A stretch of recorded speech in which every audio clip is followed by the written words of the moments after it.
The towering city of Alaris gleamed under the twin suns. On its highest hill, surrounded by gold and silver spires, stood the Celestial Care Facility, the largest and most advanced hospital in the galaxy. This was a place where the most powerful beings in the universe came for healing, but it was also a place of mystery. It was here that the galaxy's best doctors and nurses worked side by side, from the fastest-flying Jarvok species to the slow but wise Pelians. They were all experts, each with their own unique abilities, brought together to care for the most important individuals in the Empire. But nothing could have prepared them for what arrived that day. The Drakari, as they were called, had arrived. These creatures weren't like anything the doctors had seen before. The Drakari were fierce, bioengineered beings, part dragon, part machine, all power. Their bodies were covered in hard, glowing scales that flickered like firelight, and their eyes shone with an intensity that made even the bravest warriors step back in fear. They were the Emperor's personal pets, a symbol of his power, but they were also weapons designed to strike terror into anyone who saw them. The moment the Drakari entered the facility, the air grew heavy with tension. The hospital's sleek corridors, which usually echoed with the soft steps of the doctors, now pulsed with an ominous energy. Their roars echoed through the halls, sending shivers down the spines of the nurses and staff. Some of them backed away, whispering in fear, while others braced themselves for the worst. There were 6 of them in total, each one as terrifying as the last. 4 were massive, with thick wings folded against their sides and jaws that could crush metal.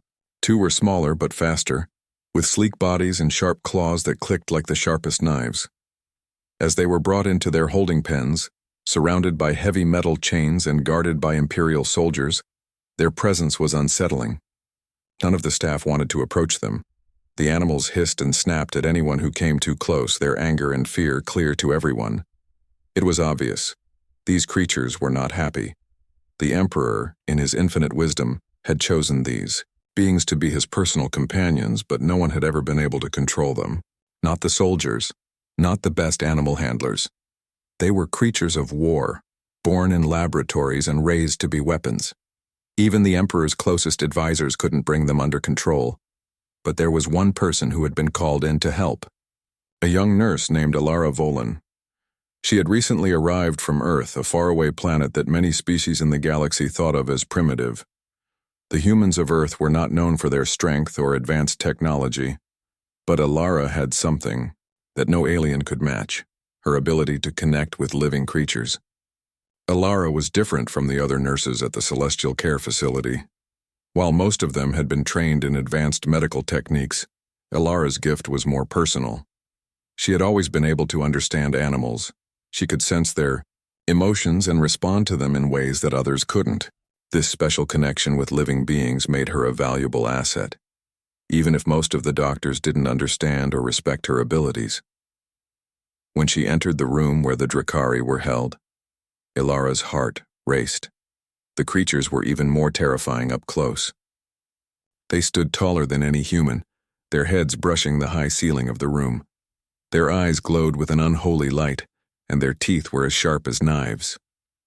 But Alara wasn't afraid. She had worked with wild animals before, and while these creatures were not exactly the same, she knew that fear only made things worse. The Drakari could feel it when others were scared, and it made them more violent. "Easy, big ones," Alara whispered, her voice soft and steady. She approached them slowly, taking care not to make any sudden movements. She knew that if she moved too quickly, they would see her as a threat. The creatures growled, their deep, rumbling voices vibrating the walls. One of the larger Drakari, with dark red scales, bared its teeth and lunged toward her, its jaws snapping shut just inches from her face. The guards tensed, ready to pull her away, but Alara held her ground. "I'm not here to hurt you," she murmured, her hands open and raised, not as a weapon but as a sign of peace. The other Drakari hissed, their heads snapping in her direction. They seemed to study her, their glowing eyes narrowing, but they didn't attack. They watched her closely as though trying to understand what she was doing. "Please calm down," Alara said softly. She slowly crouched down to their level, keeping her eyes lowered to show respect, never looking them directly in the eyes. Her hands gently moved in the air, as though she were communicating with the creatures in a way no one else could. The guards and the other staff watched in disbelief. No one had ever approached the Drakari so closely and lived to tell about it. But Ilara wasn't just an ordinary nurse. She had a gift, an ability to communicate without words, to sense the emotions of those around her, and to calm even the most terrified creatures. Minutes passed, and slowly the growls faded. The Drakari seemed to relax, their tense bodies softening. The red-scaled Drakari, the one that had lunged at her first, stopped growling. Its eyes, once filled with anger and fear, softened. It lowered its head, nudging her hand gently with its snout. The room fell silent. Ilara stood, her heart racing, but her movements calm. The other staff couldn't believe their eyes. The Drakari, creatures that no one had been able to control, were now responding to her. They were no longer thrashing or roaring. Instead, they stood quietly, their large eyes fixed on Ilara. Dr. Nereus, the head physician, stepped forward, his brow furrowed in confusion. He had spent years studying these creatures and believed they could only be controlled by force, not empathy. Seeing them respond to Ilara's gentle touch was something he couldn't explain. This shouldn't be possible, Dr. Nereus muttered under his breath, staring at Ilara in disbelief. But Ilara simply smiled, her heart swelling with hope. She had done it. The Drakari, for the first time in their lives, felt safe. They had found someone who understood them, and as she stood there facing the creatures, Ilara knew this was only the beginning. There were still many challenges ahead, but she was ready to face them. She had discovered a way to communicate with the Drakari, to reach the part of them that no one else could touch. And now the real work was about to begin. The news about Ilara's success in calming the Drakari spread quickly throughout the Celestial Care Facility. The staff was stunned. The creatures, who had terrified everyone else, had responded to Ilara in a way that no one had ever expected. Her calm, compassionate presence had managed to soften their rage and fear, bringing a peace that no one had believed was possible. But as quickly as the news spread, so did the doubts. Many of the facility's workers still couldn't understand how Ilara had done it. The head physician, Dr. Nereus, was particularly skeptical. He believed the Drakari were dangerous, untamable beasts that should be treated as weapons, not as creatures in need of care. To him, Ilara's approach was naive and reckless. He watched, from a distance, his sharp eyes always following her every move. He didn't trust that the creature's sudden calmness would last. To him, this was just a temporary pause before their next outburst. For Ilara, the following days were a blur of hard work. She spent every moment she could with the Drakari, learning more about their behavior. Each encounter revealed new layers to their complex personalities. They were not just mindless beasts. They had emotions, fears, and even moments of tenderness. But what Ilara found most surprising was how quickly they started to trust her. Every time she returned to their pens, the Drakari greeted her with less aggression, more curiosity. They were no longer the wild, unpredictable creatures they had been. They were beginning to change. The first real test came when the Drakari's handlers, who were used to dealing with them through force, decided to give Ilara a chance to interact with them alone. The hope was that if she could maintain the calm, perhaps the Drakari could be trained for public display. After all, they were the Emperor's pride and joy. Ilara entered the holding area once more, her steps slow and measured, but her heart was racing. She was always cautious around the Drakari. Despite their progress, they were still powerful creatures, capable of destruction with a single swipe of their claws or a burst of flame from their throats. As she entered, she noticed the creatures immediately. The large, imposing Ather, the leader of the pack, stood in the center of the room. His dark scales shimmered like molten lava, and his wings were slightly spread, casting shadows across the floor. The smaller Kari, with its sleek silver scales, watched her closely with sharp, calculating eyes. And then there was Thray, a Drakari who had always been the most violent, with jagged red scales that looked like freshly cut stone. But today, they were all silent. Ilara's breath steadied, and she gave them a soft smile, a gesture that had worked so well in the past. Her voice was a soft whisper as she spoke.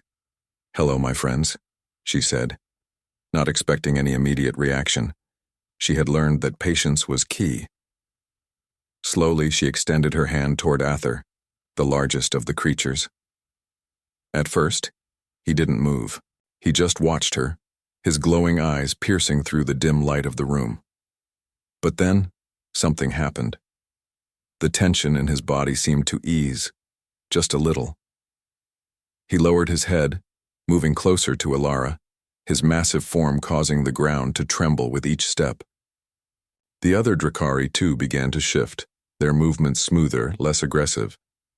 Ka'ari let out a soft growl, but it was not one of anger. It was almost playful. Threy, the most unpredictable of them all, stayed in the back, his eyes flicking between Ilara and the others. It was clear that he was still unsure. Ilara approached cautiously, her heart still beating fast. She had come so far in her understanding of these creatures, but there was still so much she didn't know. Yet, as she stood there, her instincts told her to trust them. She spoke again, her voice soft and comforting. "It's okay, Ather. I'm not here to hurt you. I just want to help." For a moment, there was complete silence. Ilara kept her hand extended, her eyes focused on Ather's. She didn't try to rush him, didn't try to force any interaction. She simply waited. Then, slowly, Ather lowered his head, touching his snout gently to Ilara's outstretched hand. The contact sent a warm rush through her, and she could feel his steady, deep breaths beneath her palm. The moment was brief, but powerful. In that instant, she knew the Drakari were not the terrifying beasts everyone believed them to be. They were lost souls, struggling with pain and fear just like any creature. Ilara smiled, her heart full of relief and triumph. She had done it. For the first time, the Drakari weren't fighting. They weren't roaring or charging, they were simply being still. But as she was about to turn away, a sound broke the calm. A loud, booming roar echoed through the room, followed by a fierce screech. Threy, the one who had stayed distant, was now charging toward her. His eyes burned with a fiery rage and his wings beat furiously, sending gusts of wind around the room. The guards tensed, ready to act, but Ilara held up her hand. She was determined to keep her calm. Threy was reacting out of fear, not pure aggression. He didn't trust her yet, but that was okay. She had to show him that she meant no harm. "Threy," she said, her voice steady, "please don't be afraid." The Drakari paused, just inches from her. His breath was hot, his eyes wild, but Ilara did not move. She didn't flinch. She kept her gaze soft, open, and patient. For what felt like an eternity, they stood like that, locked in a moment of silent communication. Then slowly, Threy stepped back, his body trembling. The guards and staff who had expected Ilara to be attacked at any second let out a collective breath of relief. But it wasn't the end. It was just another step in the long journey ahead. Ilara exhaled, wiping a bead of sweat from her forehead. She had succeeded again. She had earned the Drakari's trust, but the hardest part was still to come. Threy was still a mystery, and Ather, though calm, would need more time, but Ilara knew that she was on the right path. She could feel the change. Within the Drakari, a shift from fear to trust, from violence to peace. She was beginning to see what no one else had. The Drakari weren't just beasts. They were misunderstood creatures, caught in a system that treated them as weapons, not living beings. And it was up to her to show the galaxy that there was another way. Ilara's success with the Drakari did not go unnoticed. Her calm, compassionate approach had proven to be effective, but it also raised many questions. The Emperor's staff and the Imperial military were concerned. How could one human, with no experience in handling such powerful creatures, have tamed them so quickly? Even Dr. Nereus, the head physician, had to admit that something unusual was happening, though he still couldn't understand it. Despite her success, Ilara had her doubts. The Drakari were not just wild creatures, they had been created for a reason. She had seen the way their eyes looked at her, how their aggressive postures had slowly turned into cautious trust. But there was still something beneath the surface, something hidden, that made her uneasy. It was during one of her routine visits to the holding pens that she noticed something strange. The Drakari's behavior was changing, but not just in the way she had expected. Ather, the largest and most powerful of them, seemed more anxious than usual. His body trembled when she came close, his glowing eyes narrowing in a way that suggested something was wrong. Kari, the smaller, quicker Drakari, was constantly pacing, its claws scraping against the ground in frustration. And Thray, though calmer than before, was watching Alara with an intensity that made her skin crawl. Alara knelt down beside Ather, her hand resting gently on his massive head. "What's wrong, my friend?" she whispered, sensing the tension in his muscles. She had learned to read the Drakari's behavior, and something felt off. Ather's reaction wasn't just fear. It was as if he was trying to warn her, though he didn't know how. As she spent more time observing the creatures, she began to notice patterns. The more the Drakari interacted with her, the more their anxiety seemed to increase. It was almost as if they were being torn between their trust in her and something deeper, something that made them restless. Ilara's thoughts were interrupted by a soft click behind her. She turned and saw Siren, one of the nurses who had worked at the facility for several years, walking towards her. Siren was an alien of the Valaki species, with silver skin and eyes that glowed softly in the dim light. She was one of the few people who had befriended Ilara during her time at the facility, and Ilara had grown to trust her. "Something's wrong, isn't it?" Siren asked, her voice quiet but concerned. Ilara nodded, her eyes still on the Drakari. "I don't know exactly what it is, but I can feel it. They're not just aggressive, they're scared. And it's not just fear of me or of being confined. It's deeper than that," Siren frowned. "I've been hearing rumors," she said softly. "The Drakari weren't just bred to be weapons. There's more to their story." Ilara turned to her, curiosity lighting up her eyes. "What do you mean?" Siren hesitated for a moment, her eyes darting around the room as if making sure no one was listening. "I've heard whispers about the experiments that created the Drakari. They weren't just made for war. They were designed to be perfect soldiers, but something went wrong. The scientists who worked on them weren't just trying to enhance their physical abilities. They were trying to erase their emotions, their instincts, to make them more controllable. But something backfired. Ilara's heart sank. She had suspected there was more to the Drakari's behavior than mere aggression, but she had never imagined this. The creatures had been stripped of their natural instincts, their emotions altered to make them better weapons. "They're not just victims of war," Ilara said softly. "They were turned into weapons against their will." Siren nodded grimly. "Exactly. And it's not just their physical form that was changed. They've been manipulated. Their minds have been tampered with. They were made to be angry, to fight, to destroy. But they're also more sensitive than anyone realizes. They feel the pain of what was done to them, but they don't know how to process it." Ilara's mind raced. The Drakari had been treated as tools, as nothing more than instruments of war, but they were intelligent creatures capable of emotions. They weren't monsters, they were victims. "I have to know more," Ilara said, determination in her voice. "There must be records of the experiments, something that can explain what they went through." Siren looked around once more, her voice dropping to a whisper. "I don't know if that's a good idea. The Emperor's people are protective of the Drakari. If they find out you're digging into their past, they'll come after you. You have to be careful." Ilara wasn't afraid. She knew what she had to do. If the Drakari were ever to be truly free, they needed to be healed. Not just physically, but emotionally. And the only way to do that was to uncover the truth. The next day, Ilara sneaked into the facility's archives, a vast room filled with old records, data pads, and medical logs. She had been in the archives before, but she had never looked for anything like this. She scanned the shelves, her fingers brushing over the old documents until she found a section labeled Project Drakari. Ilara's heart pounded as she opened the first file. It was full of data, much of it technical and scientific, but there were also notes about the Drakari's emotional and psychological state. She read through the reports, her breath catching in her throat. The experiments had been cruel, designed to strip away any sense of individuality, to erase any sign of compassion. The Drakari had been turned into perfect weapons, only they weren't perfect.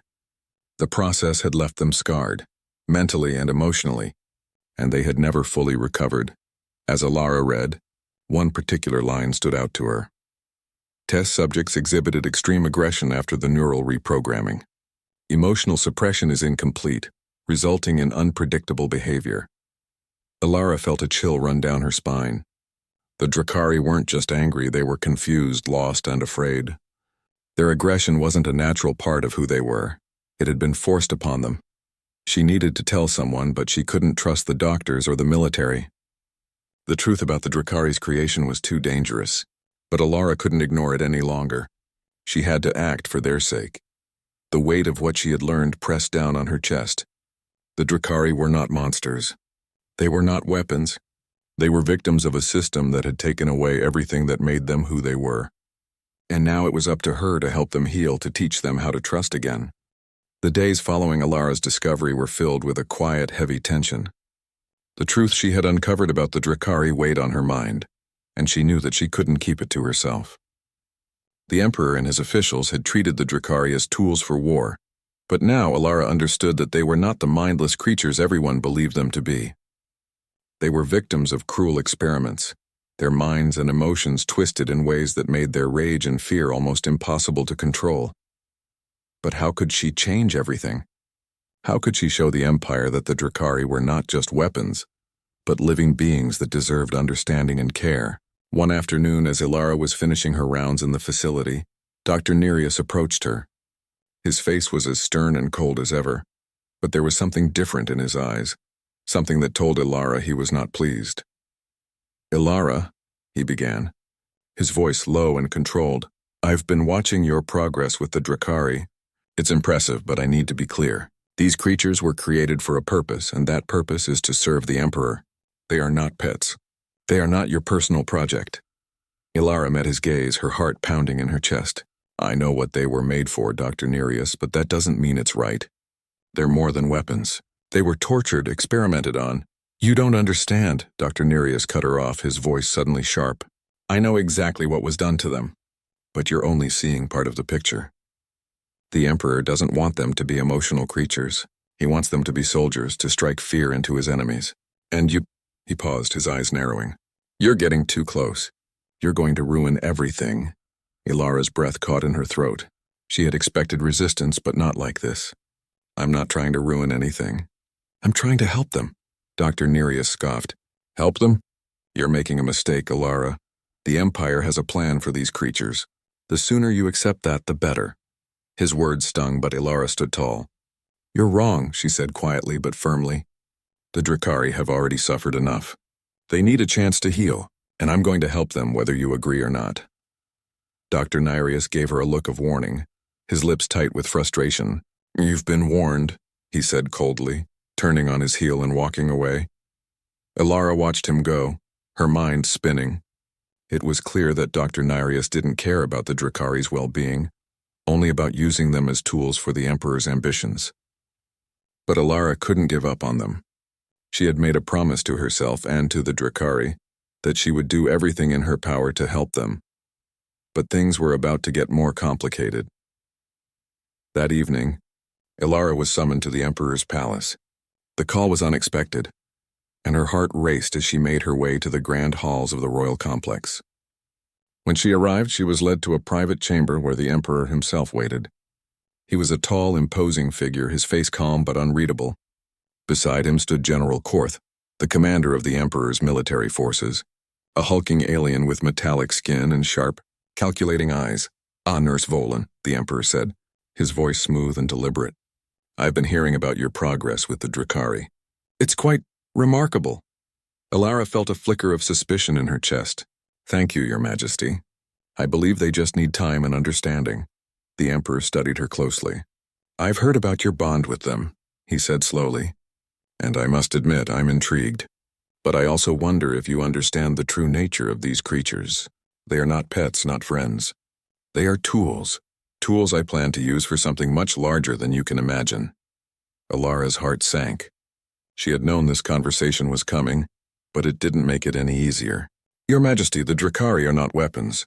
They're not just tools for war. They're living beings.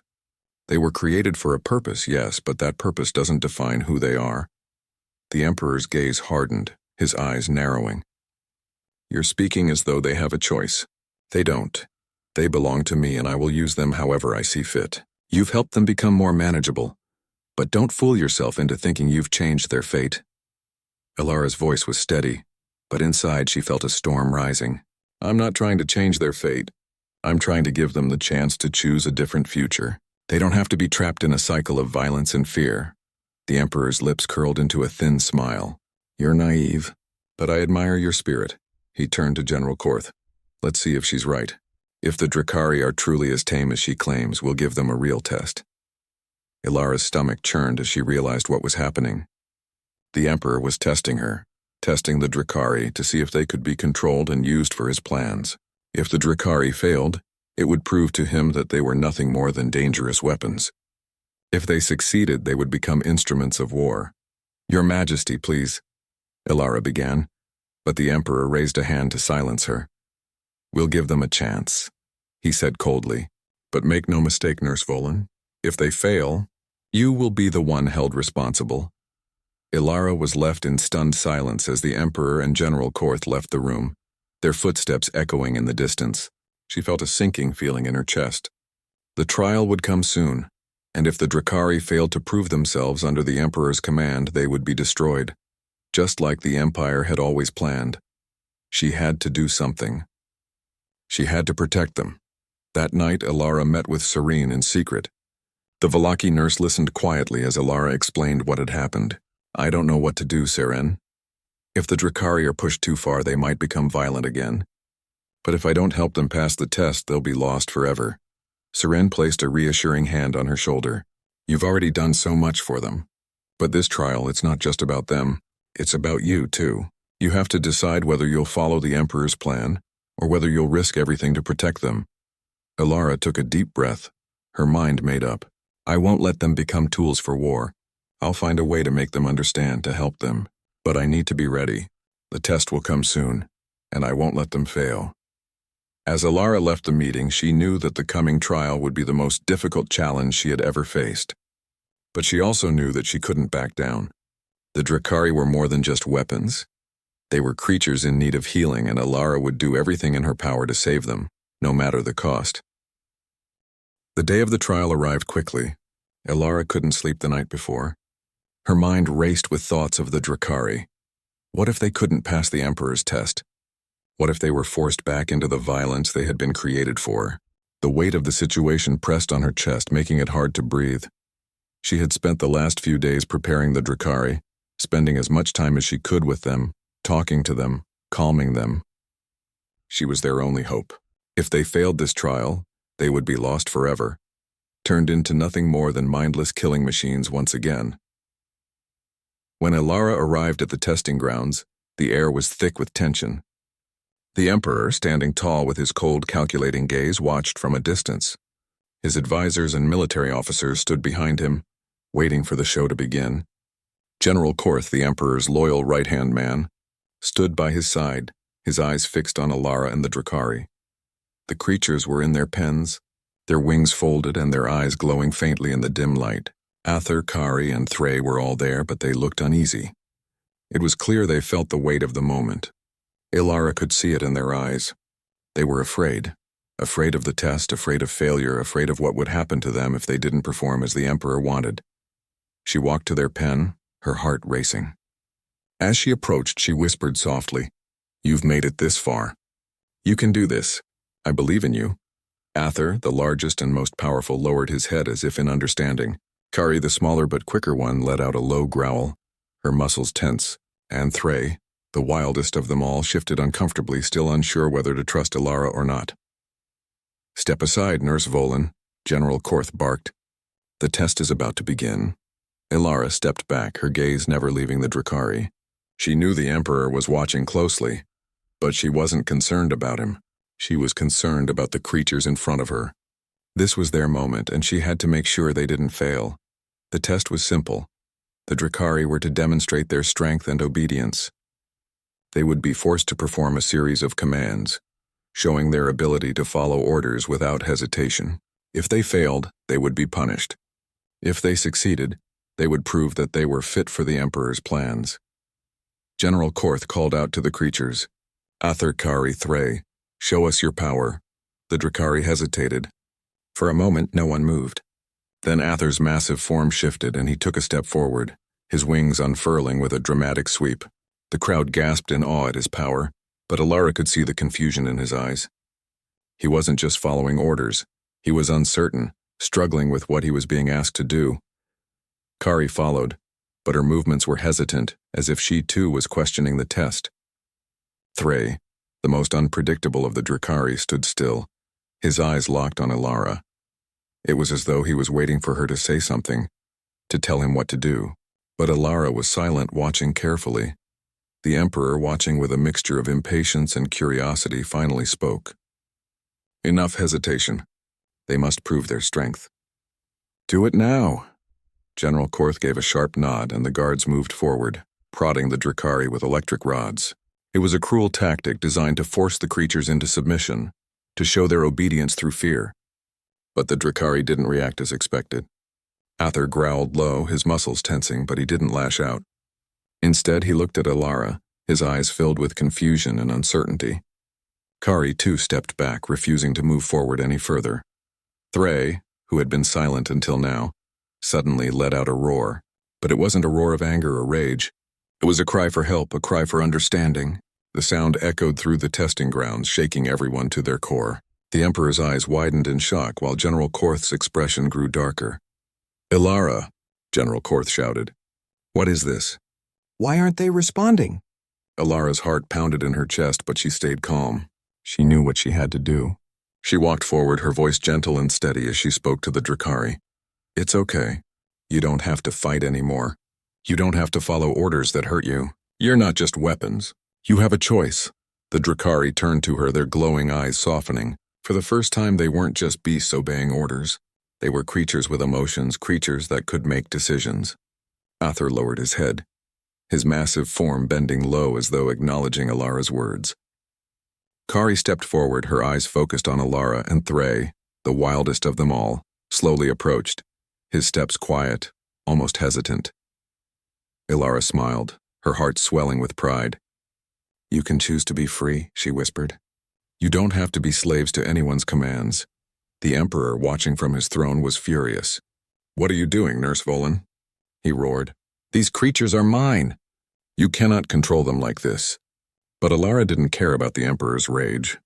She had made her choice, and she was about to make the Drakari's choice for them. You're wrong, Alara said, her voice firm. These creatures are not yours. They never were. They are living beings with their own will, and they will not be forced to fight anymore. She turned to the Drakari, who were now standing before her, their eyes calm but full of understanding. You don't have to prove your strength through violence. You don't have to follow orders from anyone who doesn't care about you. The Emperor stood, his face twisted in fury. You've made a grave mistake, Nurse Volan. If you won't control them, I will. But before the Emperor could give another command, Ather stepped forward. The Drakari leader's massive form loomed, but instead of roaring in anger, he lowered his head, nuzzling Alara's hand gently. Kari followed, pressing her snout against Alara's side in a sign of trust.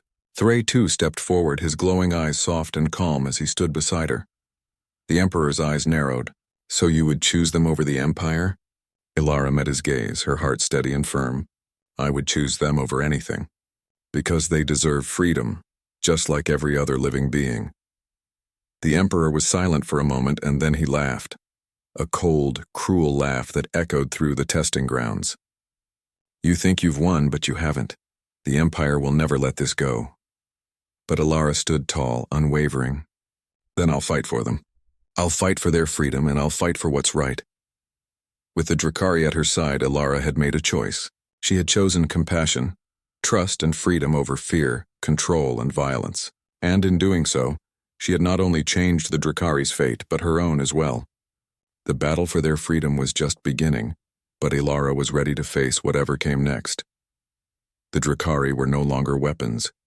They were allies. And together, they would fight for the future they deserved.